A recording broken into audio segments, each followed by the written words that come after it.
Input છેદમાં output ગુણ્યા 100%, બરાબર.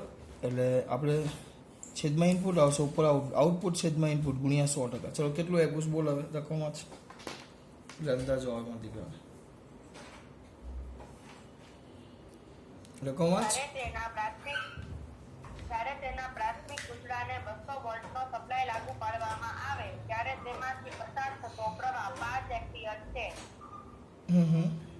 પછી જો આઉટપુટ વોલ્ટેજ 300 વોલ્ટ હોય તો ગૌણ કૂતરામાંથી પસાર થતો પ્રવાહ કેટલો? ગૌણ કૂતરામાંથી પસાર થતો પ્રવાહ કેટલો એમ એ શોધી શકાય, નહીં તો આનો ઉપયોગ કરીને પણ શોધી શકાય. એટલે આ તમને કેટલા ટકા કાર્યક્ષમતા કેટલા આપીશ કાર્યક્ષમતા એ લોકોએ 90%. પણ એનું કોઈ કામ નથી. એનું કામ છે બેટા આ 90% છે, કારણ કે 90% છે એટલે તમે ડાયરેક્ટ આમ ન લખી શકો, પેલા સૂત્ર તમે વાપરી ન શકો. 90% કાર્યક્ષમતા છે એટલે 90% એની કાર્યક્ષમતા છે એનો મતલબ એમ થયો તમે 100% તમને આઉટપુટ ન મળે. હવે આ ટકામાં કાઢી નાખો, આ 90% કરી નાખો, આ ટકા આ 90% છે બરાબર. જો હવે ધ્યાન આપજો તો 90% is equal two 90% is equal two output છેદમાં ઇનપુટ ગુણ્યા 100. આ બાજુ છેદમાં આવી જાય, ટકા નીકળી જાય, ટકા કાઢી નાખું છું તો કેટલા આવશે 0.9 ઇઝ ઇક્વલ ટુ આઉટપુટ. હવે આઉટપુટ પાવર છેદમાં ઇનપુટ પાવર, આપણે પાવર લઈ લઈએ એટલે તમારો જે આઉટપુટ પાવર છે એ ડાયરેક્ટ તમે લખી શકો 0.9 ઇનપુટ પાવર જેટલો થાય. મારે તમને એ સમજાવું, તમે ડાયરેક્ટ લખી ન શકો બેટા આઉટપુટ. આ ડાયરેક્ટ પણ મને ખબર પડે કે સર 90% કાર્યક્ષમતા હશે તો ઇનપુટ પાવરના 0.9. આ તો સૂત્ર તમને ગમે ત્યારે આપ્યું હોય ને તો કામ આવે એટલે આ સૂત્ર છે લેવું મેં. ડાયરેક્ટ પણ તમે લખી શકો આઉટપુટ એ કેટલું થાય ઇનપુટના 0.9 90% એટલે ડાયરેક્ટ લખાય મને ખબર છે. આ તો ખાલી સૂત્ર આ સૂત્ર પરથી કેમ આવ્યું એ સમજાવવા માટે. અથવા આ સૂત્ર ગમે ત્યારે કાર્યક્ષમતા આવે એટલે આઉટપુટ છેદમાં ઇનપુટ ટકામાં હોય તો ગુણ્યા 100%, બરાબર. હવે પાવર લઈશ પાવર તો આઉટપુટમાં PS બરાબર 0.9 ઇન્ટુ PS ના જગ્યાએ શું આવી જશે PP. આ 0.9 આવશે કારણ કે આ આદર્શ નથી બેટા, આદર્શ નથી. એટલે આઉટપુટના છેદમાં ઇનપુટ આવશે ને આવશે જ, એટલે એમાં લોચો નહીં મારવાનો, ધ્યાન રાખવાનું છે એમાં, બરાબર. હવે કરવાનું શું મારા દીકરાઓ, આની અંદર સર કિંમત મૂકવાની છે, મૂકી આપણે. પણ તમને કઈ કઈ વસ્તુ શોધવાની કીધી છે? 1 મિનિટ. વોલ્ટેજ આપ્યા છે, વોલ્ટેજ અને પ્રવાહ આપ્યો છે, અને વોલ્ટેજ અને પ્રવાહ તો બસ કંઈ નહીં અહીંયા લખી નાખો. સેકન્ડરીમાં શું આવે VS IS is equal two 0.9 VP IP. હવે મારા દીકરા કામે લાગી જાય, ચાલો લાગી જાઓ કામે. કે રીતે લાગશો કામે બોલો? IS શોધવાનું. શું શોધવાનું છે આપણે?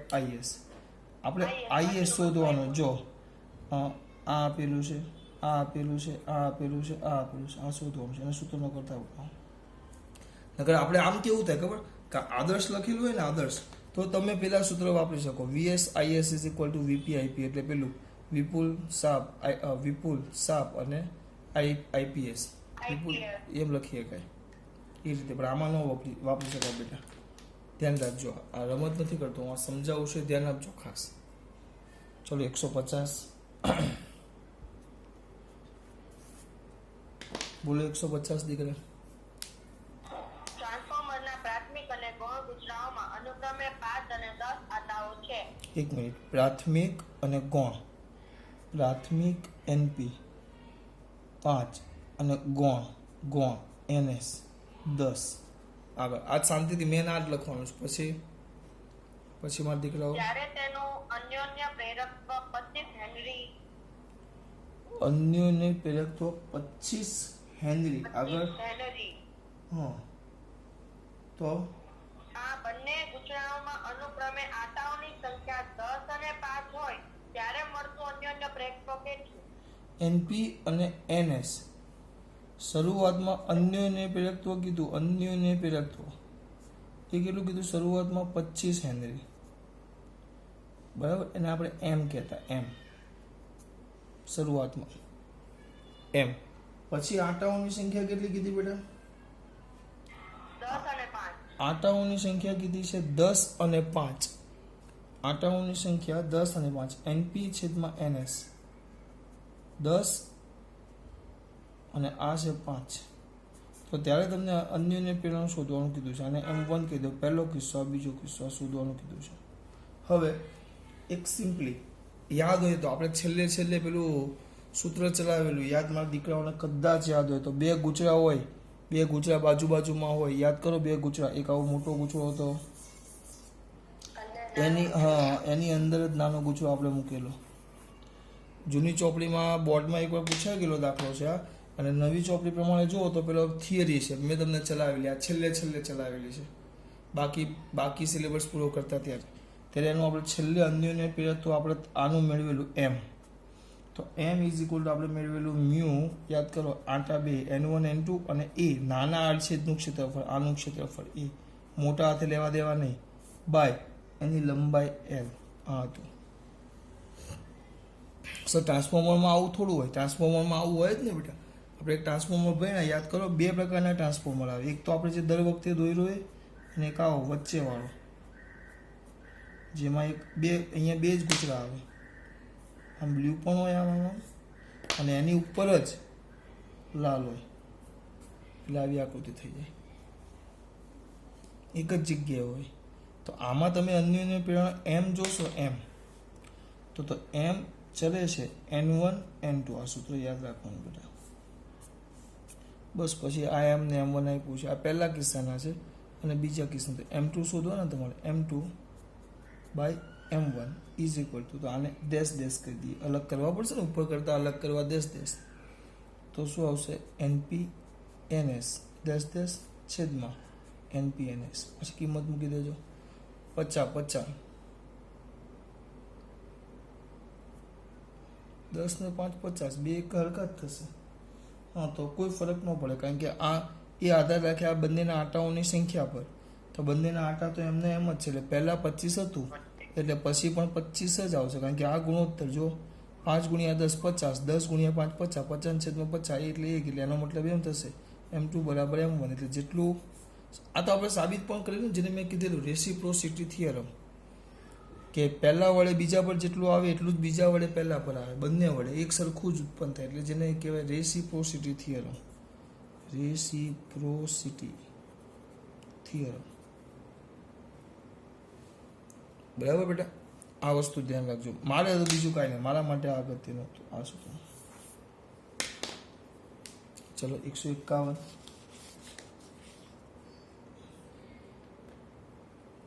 બોલો મારા દીકરા, 151.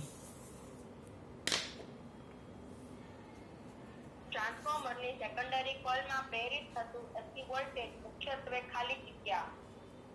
નિવેડી પાછું આપતો વિધાન જોવા પછી વિધાન જોઈ લઈએ. ટ્રાન્સફોર્મરના સેકન્ડરી કોઇલમાં પ્રેરિત થતું એસી વોલ્ટેજ, ટ્રાન્સફોર્મર એટલે આ બાજુ આવે, એટલે વોલ્ટેજ એટલે VS વિશે વાત કરવાની કીધી તમને. VS બરાબર શું થાય? બદલાતા જતા વિદ્યુત ક્ષેત્રને લીધે હોય છે, બદલાતા જતા ચુંબકીય ક્ષેત્રને લીધે હોય છે, પછી પ્રાથમિક ઊંચામાં થતા દોલનોને લીધે હોય છે, તેમાંથી લોખંડના ગર્ભના કારણે હોય છે. સિમ્પલ. હવે આ તો કઈ સવાલ છે? તમે આમ ગૂંચળું લેવું તો આપણે ભણી ગયા, શું ભણી ગયા યાદ છે ને? આ બાજુ જે ગૂંચળું આવે તમારું કયું ગૂંચળું આવે? આ બોલો. અને આ સેકન્ડરી આવે, બરાબર. હવે આ સેકન્ડરીના પ્રાથમિક છે. હવે એમ સિમ્પલ વસ્તુ છે, અહીંયા આપણે કયું ઉદ્ગમ જોડેલું? એસી ઉદ્ગમ જોડો એટલે આના સાથે સંકળાયેલા પહેલાં તો વોલ્ટેજ બદલાય એટલે ફ્લક્સ બદલાય એટલે એને કારણે શું ઉત્પન્ન, એટલે આનું ફ્લક્સ બદલાય એટલે આમાં શું ઉત્પન્ન થશે? પ્રેરિત EMF. અને એને લીધે આમાં શું ઉત્પન્ન થાય બેટા? EMF V. આ V P હોય તો અહીંયા VS મળે. તો આ VS એ આની સાથે સંકળાયેલા ફ્લક્સ એટલે ચુંબકીય ક્ષેત્ર. ચુંબકીય ક્ષેત્ર બદલાય એટલે એ બદલાય. ચુંબકીય ક્ષેત્ર બદલાય એટલે એ બદલાય. ધ્યાન રાખજો. આગળ 151 પછી 152. બોલો બેટા. આદર્શ સ્ટેપ અપ ટ્રાન્સફોર્મર માટે પ્રાથમિક ગુચ્છાનો પ્રવાહ IP અને ગૌણ ગુચ્છાનો પ્રવાહ IF તથા ગુચરાઓનો વોલ્ટેજ અનુક્રમે વીપી અને વીએસ હોય તો તેમની વચ્ચેનો સંબંધ. કેવો કીધો છે બેટા? આદર્શ. 8-10 નહીં, આદર્શ. આદર્શ ટ્રાન્સફોર્મર એમ શબ્દ વાપરેલું છે. તમારા દીકરાઓને ખબર પડી છે આદર્શ એટલે આદર્શ. તો આદર્શમાં કઈ જ નહીં આવે, પીપી બરાબર પીએસ. યાદ રાખજો. પૂરો અને કિંમત મૂકી દો. VP IP is equal to VS IS. 153.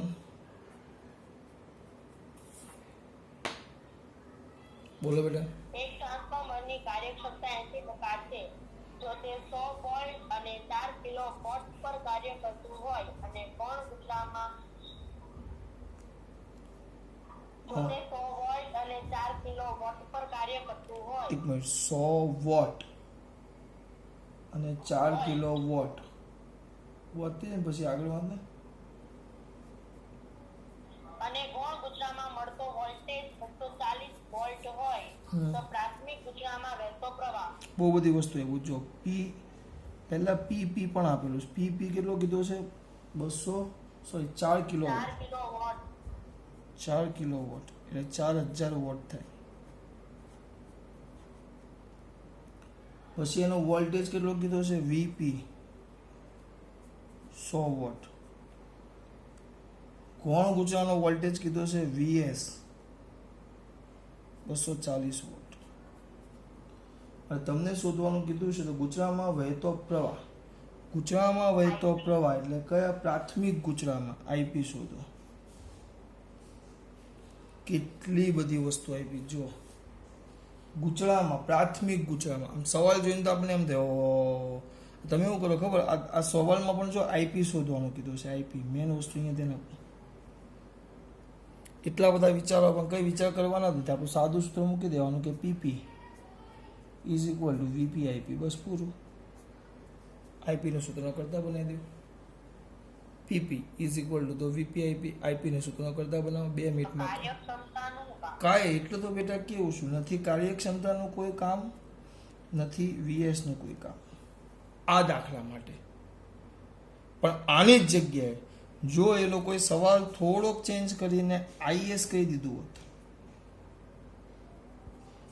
તો આ બેનું કામ પડે. આઈએસ તો આપણને ખબર હોવું જોઈએ. તો પછી આ આઈએસ શોધવાનું કીધું હોય તો આપણે શું કરવું પડે? બોલો, કોઈ બોલો જવાબ. અંદરથી છોકરાઓમાંથી કોઈ બોલે. ટાઈમ બગડે છે. જો અહીંયા ધ્યાન આપો. ફરી પાછું એની જગ્યાએ તમને એમ કીધું હોત કે આઈપી તો હોત તો આઈપી તો ડાયરેક્ટ આપણને પીપી અને વીપીઆઈ પૂછતો. પાવર પી બરાબર વીઆઈ તો પ્રાઇમરી ગુચરાનો પાવર બરાબર પ્રાઇમરી ગુચરાનો વોલ્ટ અને પ્રાઇમરી ગુચરાનો પ્રવાહ. પણ તમને આમાં જો સેકન્ડરી ગુચરાનો પ્રવાહ શોધવાનો કીધો હોય સેકન્ડરી, તો સેકન્ડરી ગુચરાનો પ્રવાહ શોધવાનો કીધો PS is equal two PP ગુણ્યા 0.8 ને પછી કિંમત આ ખાસ છે કારણ કે કાર્યક્ષમતા 8 છે. એટલે આપણું આઉટપુટ છે એ ઇનપુટના 0.8% એમ. આપણું આઉટપુટ છે એ ઇનપુટના 0.8%. એનો મતલબ એવું થાય. હું બોલું છું ખબર પડે છે બેટા? ચલો આગળ 154.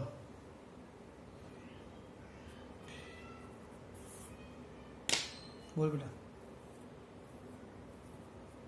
સ્ટેપ અપ ટ્રાન્સફોર્મર માટે ટ્રાન્સફોર્મેશન ગુણોત્તરનું મૂલ્ય ખાલી જગ્યા હોય છે. સ્ટેપ અપ મને હજી જો પાછું આમ અટવાઈ ન જાય એટલે કોણ હતું? નીલના સાપ, જેને આપણે લેમડા કહેતા. બસ આટાઓની સંખ્યા આપી એટલે નીલનો સાપ. વિપુલ સર નીલના સાપ લેમડા બરાબર. હવે અહીંયા ધ્યાન આપો.